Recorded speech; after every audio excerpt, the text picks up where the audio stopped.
Good evening. It's 6 o'clock, the Common Council meeting in the chambers of the council, Tuesday, November 12th. Call to order, roll call. Please stand for the Pledge of Allegiance. I pledge allegiance to the flag of the United States of America and to the republic for which it stands, one nation under God, indivisible, with liberty and justice for all.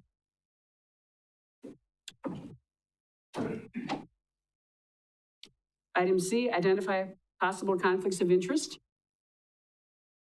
Seeing none, moving on to item D, public comment period correspondence. At this time, I will recognize those members of the public who have indicated a desire to address the council. Upon recognition by me, persons may address the council, first stating their name and address. The council may act on emergency matters introduced by members of the public, and you'll have 5 minutes from when you say your name. First, we have Rob and Krista Popowich. If you'd like to step up.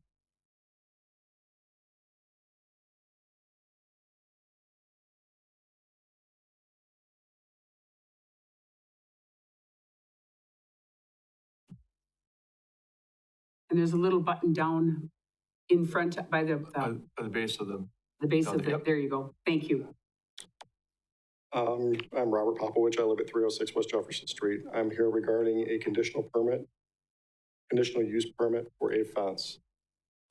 We've been working with the ordinance officer in the city for a while now. What we're looking to do is put up 3 sections, which would be between the homes because they are in such close proximity. Adding an additional 2 feet on 3 sections. So it would be 24 feet far before it gets to the front of the house or the property. So it's not going to obstruct anything. This is on Bob, the ordinance officer's recommendations. This is what we do and this is how we handle it and apply for this type of permit. It's basically, we've had a long history with our neighbor. And what we're trying to do is just avoid any further conflict. We've had other issues. I'm also working with Nick from MS, the camera guy. I'm sure all of you and I'm sure law enforcement knows who Nick is, to set up cameras correctly to watch that property line. Because we have incurred other damage over the years. We've had officers out and the officers have explained to us there's really nothing that they can do without having evidence. They would go and talk to the neighbor, explain to the neighbor that they can't be doing these things, and things would usually settle down for a while. But we're putting up, to us, a very expensive privacy fence, and we want to maintain it, and we want to make sure that everything goes right and we get it done the first time. So that's basically why we're here. Okay, thank you. Okay.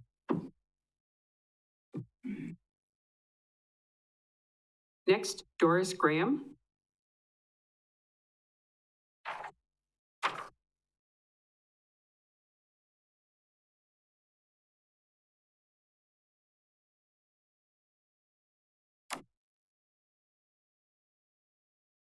And again, please state your name and address, and you have 5 minutes.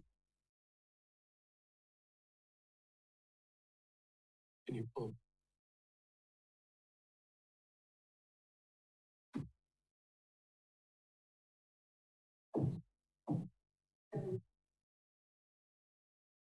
None of them ever needed any fences.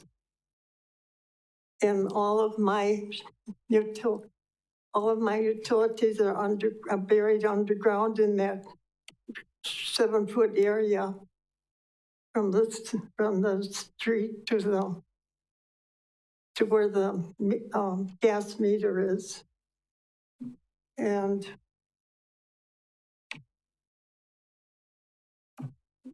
they are talking about putting up an 8-foot fence. Well, the roast concrete had been over to their place and took out the concrete in front of the garage up, well, all the way. And they put in they went down 18 inches and 3.5 inches wide to get their equipment in there to get that concrete out. And so if they put a fence up in that area, it's not gonna be stable. And then they're talking about taking the chain fence out that's there now, and that'll make it worse yet.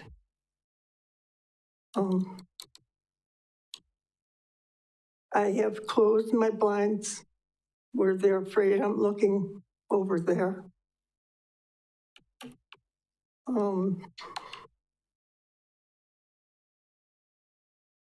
Let's see.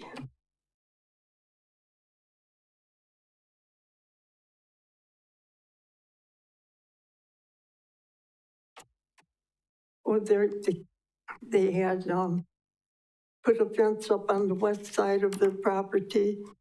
And as of June, they had some sections were knocked out. And now I think yesterday, maybe they replaced it, because I was in my yard today and those sections are back in now. But anyhow, it's a small area where they are talking about putting a different fence up. And if that was put in there, and there would be a wind and all that like we had last June, and it hits my house, which is going to, there's no place else for it to go, they're gonna be in big doo-doo. That's all. Thank you. Any other public comments? Any other public comments? Seeing no other public comments, we'll move on to item E, election of appointment of a successor to complete the unexpired term of alderperson for the 5th District. The following person has indicated interest in the position. Presented by Steve Bard, City Administrator. Thank you, Mayor. Well, as I think most people know, Ed Wagner, the former district representative from District 5, resigned early in September. We followed the normal process that was prescribed. The city clerk did a nice job of leading us through that. We did take interested parties submitting letters and resumes. We only received the one in District 5 from Scott Cran. He was before us at the last council meeting, came to the podium, introduced himself, spoke a little bit about his background and his interest in the position. And you have him before you tonight for consideration for the 5th District Council vacancy. Again, this would be through April of 2026 when there would be another municipal election. So this time I'm going to start us on the agenda and then I'll hand it off to the mayor. The first item of business is, are there any questions for the nominee from members of the council?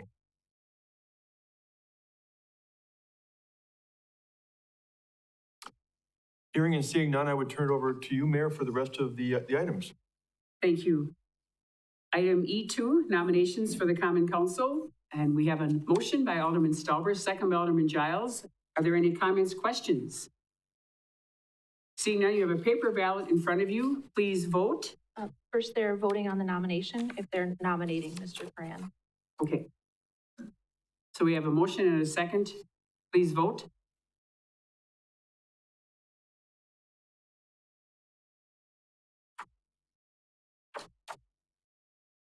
That motion passes. Now, please fill out your ballots.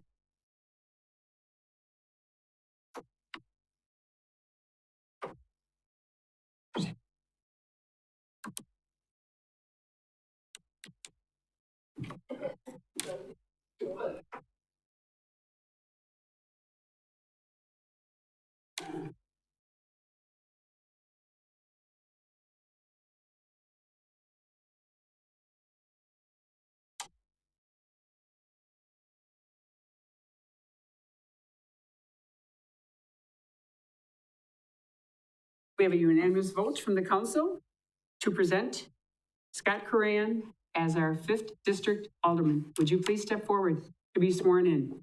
But you don't have to swear.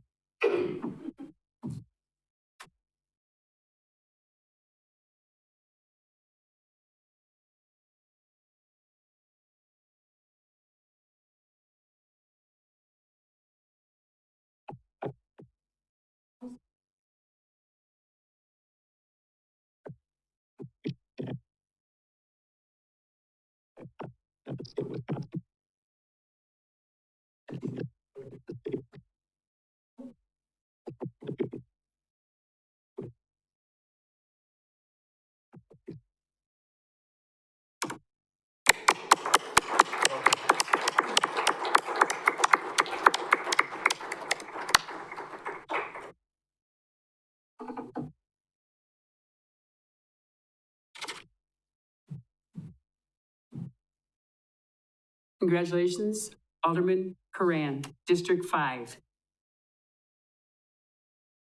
Item F, approval of minutes from October 21st, 2024 regular meeting, October 29th, 2024 meeting with CDA, and October 29th, 2024 budget meeting. We have a motion by Alderman Giles, second by Alderman Tompkins. Any discussion?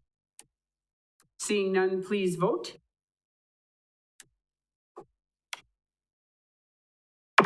That motion passes. Thank you. Staff updates.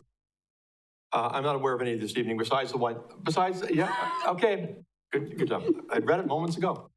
Besides one that the city clerk, Jessica, has regarding the November 4th election. Just a few notes because I've had lots of calls and lots of questions, so I figured this was probably the best forum to give a brief update. City of Marshfield, we saw a record voter turnout of 98% voter turnout, so we were really busy that day. In addition to 98% voter turnout, we had 1,044 people register to vote at the polls on election day. So again, incredibly busy. I really need to thank my staff, Ashley and Vicky. We were here a lot during in-person absentee and of course, election day. All of the election inspectors who are out there helping us. We had 108 people at the polls working that day to manage a 98% turnout, which is over 10,000 voters. They were all very, very, very busy. But I also need to thank all of the departments because I think every single department in the city of Marshfield had a hand in helping, except for, thankfully, but no offense to you, the police department and the fire department. We did not need them that day, but literally everyone else, city engineer, yes, city engineer, library staff, communications, everyone was there. So I thank you very much for that. For those of you who vote at Oak Avenue Community Center, we did have some jamming of one of our machines that day. It was very frustrating for everyone. We had very long lines of people waiting to feed their ballot into the machine. One of the machines, they are programmed based on the weight of the paper that the ballot is printed on, so that it only accepts that weight. And the dampness of the drizzle and the humidity that day and the Oak Avenue, it was a really bad combination. So we had continuous jamming on one of our two machines there. We had the technician on site. Essentially, all of that jamming forced our machine to overheat. So we had to reboot that machine. Mr. Varsha was there working probably 30 times that day. It was very challenging, so thank you to everyone for your patience. We can tell you that we know we had 2,108 ballots get fed into the machine, and we had 2,108 ballots come out of that machine, and the votes all match up there. We'll probably be replacing the motherboard in that said machine, and thankfully that is part of our contract, and I shouldn't be coming to you with budget resolution. So again, just thank you to everyone who helped work that day. 98% turnout is a lot of voters to manage in one day. So thank you. Thank you, Clerk Schiffrel. That great report. Item H, Mayor's comments. Item N is pulled from the agenda. More research needs to be done, so we will not be visiting item N this evening. I too want to thank the 98% turnout for this last Tuesday's election. What a proud city we have here. And one more, thank you to all our veterans as we celebrate with and for them, not only on Veterans Day, but every day. Council comments. Alderman Tompkins. I just wanted to give a quick recap. Mr. Varsha, myself, and Mr. Giles went down to the League of Municipalities meeting, which was great. We gleaned all kinds of interesting things, saw how Madison's doing housing, how they're doing affordable housing through their CDA, and also found someone who's a free consultant for strategic planning through the UW Extension, so that's cool. But then also just wanted one little caveat that I thought was really interesting. This one mayor, I went to a session where it was mayor and administrator, which one works for your city? And a mayor talked and she said that she saw the way city government runs like an orchestra, and that the city council are the people who are the composers, and that the staff are the orchestra, they're the musicians, and the department heads are first chair. The administrator is the conductor, and the mayor is sort of the producer behind the scenes, making sure that the show goes on. And so that was just a really great metaphor, you know, for us to say, like, let the staff be the artists, but we're going to give them the the composition, so. Thank you. Any other council comments? Seeing none, city administrators update. Thank you. I like that model, though. The conductor almost forgot to let the first chair give a report a minute ago. I do want to commend Jessica and Ashley and Vicki and all the people who worked that day, including the other staff. It was crazy. It was crazy here from the moment that in-person voting started in mid-October, right on through the election. So great work by everybody. I also want to, on behalf of staff, welcome Scott Coran. Look forward to working with you as department heads, as staff, and just helping you along your way as you get started here. Other than that, I've got a couple things. A reminder that the budget public hearing is going to be at the beginning of the regular council meeting on Tuesday, November 26th. So this is kind of a shout out to everybody seeing this on TV or on the other city platforms. You still have 2 weeks to weigh in. And again, remember, you don't have to have all the answers, but if you have a question or a concern or something you want thrown into the hopper, please express it to us before the meeting or come to the public hearing and let it be known that you have a question or concern about how we tax and spend money. It's not too late to weigh in. So that's Tuesday, November 26th at 6 p.m. And then finally, we had a meeting here back on October 29th with the CDA. It was a joint meeting to talk about the Weinbrenner project as Weinbrenner works on relocating to the business park. Just want to let everybody know that as a follow-up to that, our consultant, Vanderwall, has now sent out through me the request for qualifications. We'll be taking responses from interested companies through December 20th. We'll start off the new year looking at who to bring on board, try and work with the city to possibly redevelop that property on the west end of downtown. So that's all I have this evening. Thank you, Administrator Bard. Item K, reports from commissions, boards, and committees. Seeing none, consent agenda, meeting minutes, reports. Motion by Alderman Marshall, second by Alderman Tompkins. Any questions, comments? Alderman Stauber? 2 items. One, City of Marshfield Board of Canvassers meeting minutes from November 7th. There's a typo in the title, so I'm not sure if you spell check that before it goes into the file room or not, but typo. And secondly, we didn't have anyone at the airport committee meeting, and I believe that's where Mr. Brand will probably backfill for Ed. But there was a mention in the October 17th meeting minutes about a blue light award. And I didn't know anything about that. I wonder if Jeff would tell us about that and maybe take a bow. Sounds like you have one coming. So the Blue Light Award is given out by the Wisconsin Airport Management Association. It's usually to a journalist or someone that has published things in papers and in a positive light towards aviation. I was surprised myself the day before I go down, I'm reading the pamphlet and it's my name that's listed under the blue light. I was never expecting that because I'm not a journalist. I am, however, the person that promotes the Flying Hamburger Social, which is a statewide event for pilots and anyone interested in general aviation between June and August to go somewhere and get a hamburger at an airport, which Marshfield does participate. And I'm the person that does all the emailing and all the website design. So then someone nominated me this year. So I received an award called the Blue Light Award because I promote aviation in Wisconsin. Congratulations, Jeff. I do attend all the airport meetings and spot on, Jeff. Thank you. Thank you for that. Absolutely. Seeing no other items, please vote on the agenda items for consent.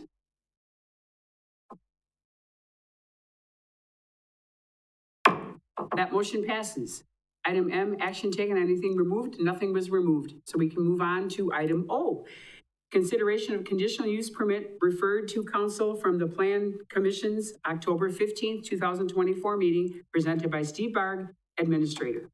Thank you, Mayor. Well, as was mentioned, the October 15th Plan Commission meeting had an item on it, and there was a public hearing held regarding the fence that's been talked about here earlier this evening.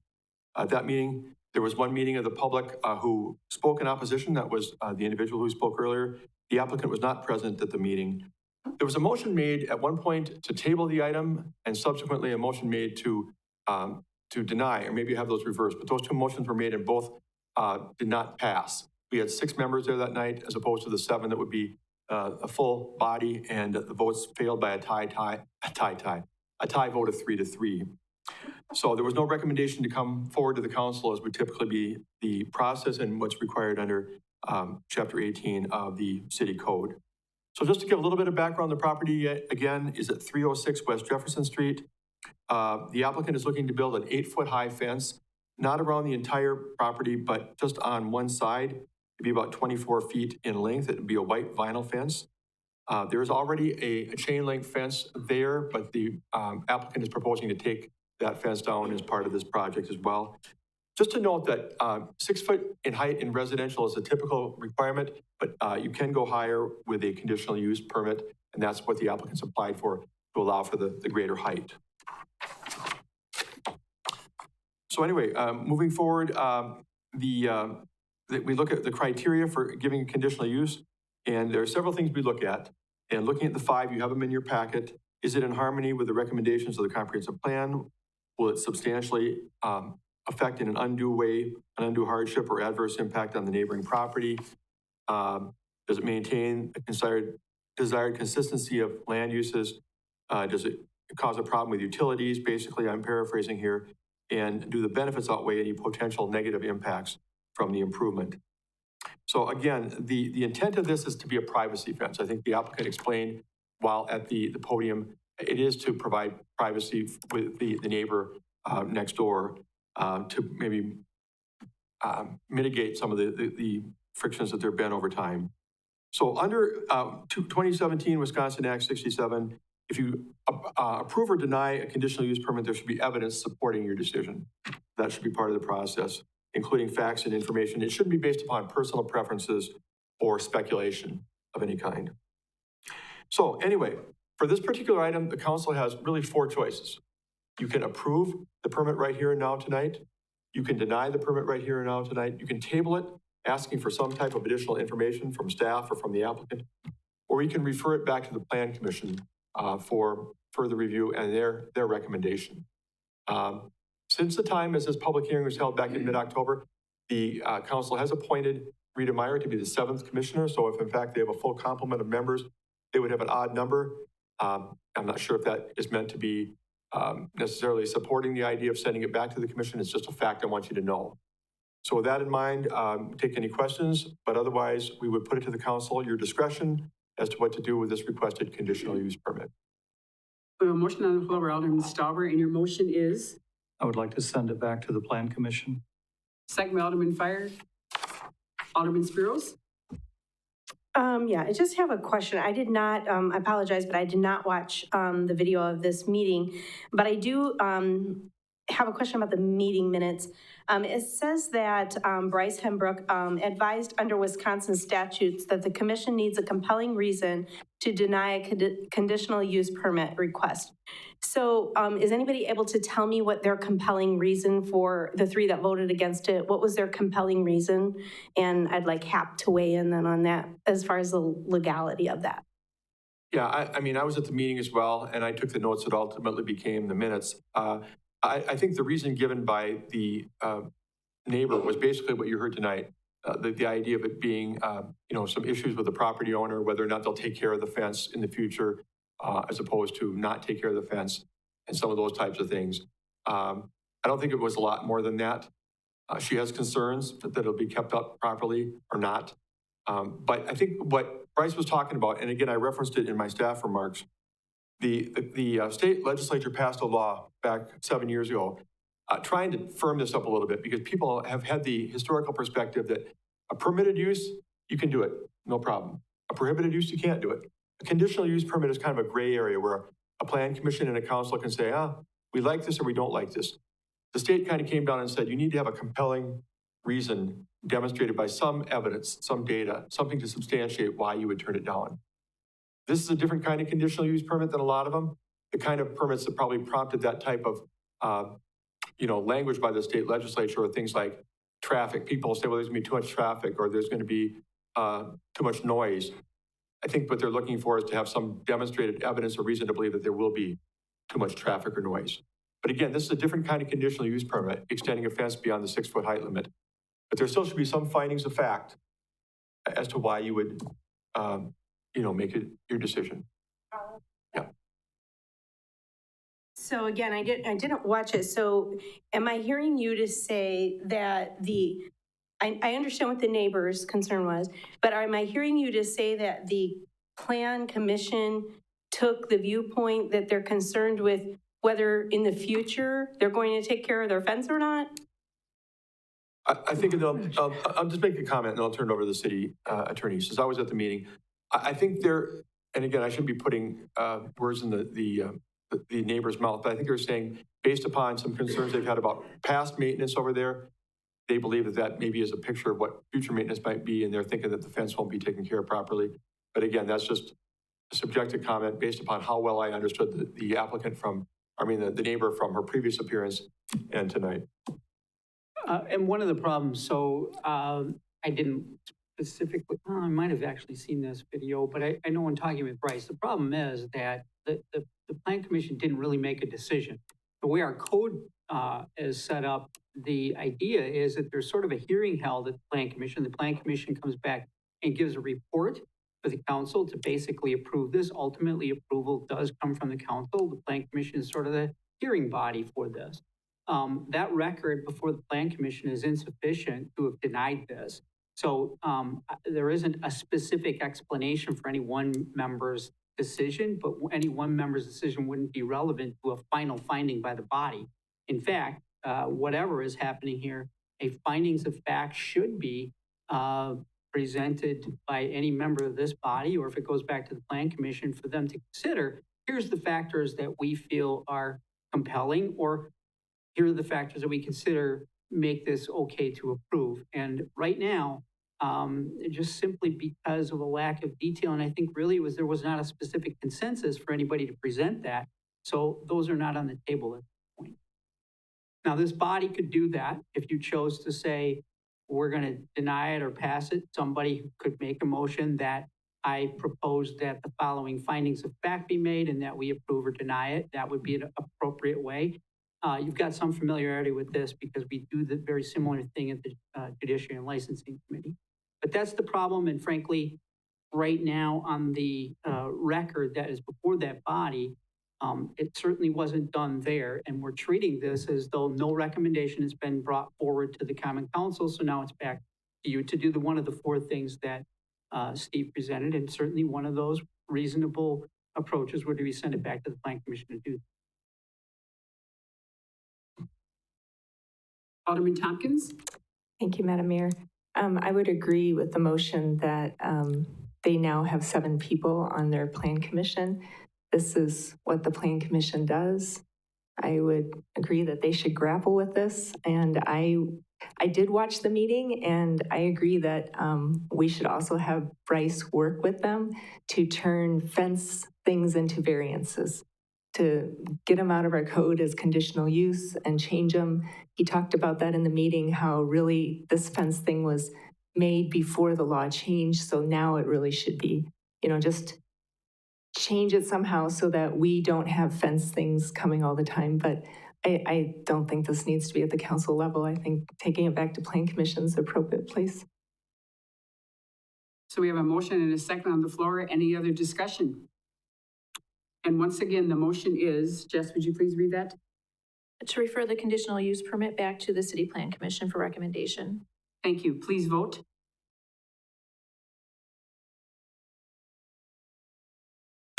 That motion passes. Thank you. And just on behalf of the applicants, we're going to try to make that next Tuesday night, the 19th, to keep this moving. There wasn't supposed to be a Plan Commission meeting next Tuesday because we don't have other items, but we did ask them to hold that night in case this came up. So I'll communicate with you, but that's our intent. So if you could both be there, that would be great, because that was part of our drive. Yes. Thank you. You're very welcome. Thank you. Item P, update on recent requests by a council member under items of future agendas presented by Steve Barg, City Administrator. Thank you, Mayor. I want to start by apologizing to the council. Obviously we're running short-staffed and that impacts me, and we run into some other issues, including the budget more recently. But, we've had some time building up with some of these requests for future agenda items that haven't gotten to the finish line. So I put on your table tonight, and I'll send to the two members who are not here this evening what I'm showing here. It's a list of 23 items that have been brought up under items for future agendas since the beginning of summer. The majority have actually been dealt with in one way, shape, or form. If you see date addressed, that typically means it was brought before this body as a presentation to address a request, or it was dealt with in terms of an agenda item where we talked about it and made some decision, or you gave some direction regarding what to do with it. But the ones that are yellow highlighted, those are ones we really haven't gotten to in any great manner to this point. So I want to touch on those briefly. One goes back actually to the beginning of summer when we had somebody come to the podium and say they really want us to take a look at the downtown parking. There have been some conversations. I brought it up at the bid meeting. We discussed it a little bit. Scott might even remember that if you were there, and talked about it with the Public Works Director and others, but haven't done anything real formal with it. We have requirements of 90-minute parking and some of the other things. Are they appropriate? Should they be modified? So we're looking at putting together a team, a committee to study this. I'm actually meeting next week with the new Main Street Marshfield manager to talk about the composition of that team and start studying the downtown parking requirements again.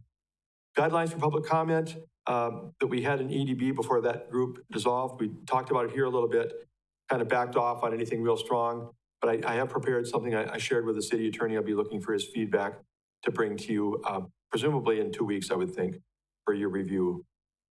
A couple from the late in July meeting brought up by Councilmember Tompkins. One I thought we'd address, but looking back, I saw that we really didn't, and that's promotion and marketing for the Mill Creek Business Park. I believe Karen Olson from Mackey was here at the podium around that same time and addressed the Certified Sites project in Yellowstone, the new industrial land that we got from UW. But looking back, I didn't see any evidence that we actually talked about the business park promotion. So I'll be asking her to do that. And then Daniel's addition, I'm expecting to be bringing something to you on that next meeting on the 26th. In fact, that'll be a definite to get an update on that project on November 26th. The next one's from the more recent meetings. Councilmember Rigel was asking about the conflict of interest policy and what potential consequences there are for violating it. I think it most recently came up with respect to whether or not somebody could serve on a commission or board if in fact they were a former employee of that department or the department that related to that type of commission. So we'll clarify that. I talked to the city attorney today. We're going to meet with Councilmember Rigel, kind of firm up what it is he's after, and then we'll report out at a future meeting through the city attorney what the issues are we need to know about conflict of interest in that particular venue, if you will, or that type of framework. Then Mr. Worman's not here tonight, but he brought up a couple on the same night, and I need to get some clarification from him. I'll do that when he's back in town with respect to what he's looking for. And then finally, Councilmember Stauber brought up at the last meeting wanting to look at possibly getting a third party to help us with some evaluation regarding our utility. And with the budget the last couple of weeks, I've been doing some follow-up on that and other things, and haven't delved into that too far, but I will get something back to you guys by early December. I'm looking for somebody to help us with that process of reviewing the issue of how we might look at a transition. In fact, if we were to make one, what would be involved in the evaluation process. So that's my report. Again, my apologies, but that's where we're at. Hopefully we can get these all resolved and crossed off before the end of calendar year 2024. At least that something has been done with respect to the request. Alderman Spiros? I'm sorry, Steve, but can we add to this list? I kind of briefly brought it up at one point, but options of ownership of the UW Stevens Point campus. And that might involve maybe even a combined meeting with some of the county leadership. Yep. Maybe you didn't bring it up under items for future agendas, but you said it sometime during the Yeah, I meeting. probably didn't. Okay. You're very definitely. Anyone else? Seeing none, thank you, Steve, for that report. Yep. Welcome. Item Q, appointment of Tanya Woltman, 8712 County Road A to bid board to fill unexpired term ending in April 2027. No action taken this evening. 2 weeks from tonight, the council will vote on that individual. Item R, appointment to Joshua Stamoritz, 800 Heritage Drive to bid board to fill an unexpired term ending in April of 2026. Recommended action, none at this time unless the rules are suspended. Final action will be on November 26th council meeting. And I'm also still searching for one more person to serve on the bid board. So anybody has any ideas, please bring them forward. Item S, suggested items for further agendas. Seeing none, who would like to adjourn the meeting? Too early. We're staying. Okay, I need to see somebody, please, on the docket. I need to see somebody in front of me. Pressing your button? Yeah. Okay, Oh, they're locked. Alderman Spiros and Alderman Varsho. All those in favor, say aye. Opposed? Motion carried. The meeting is adjourned. Thank you.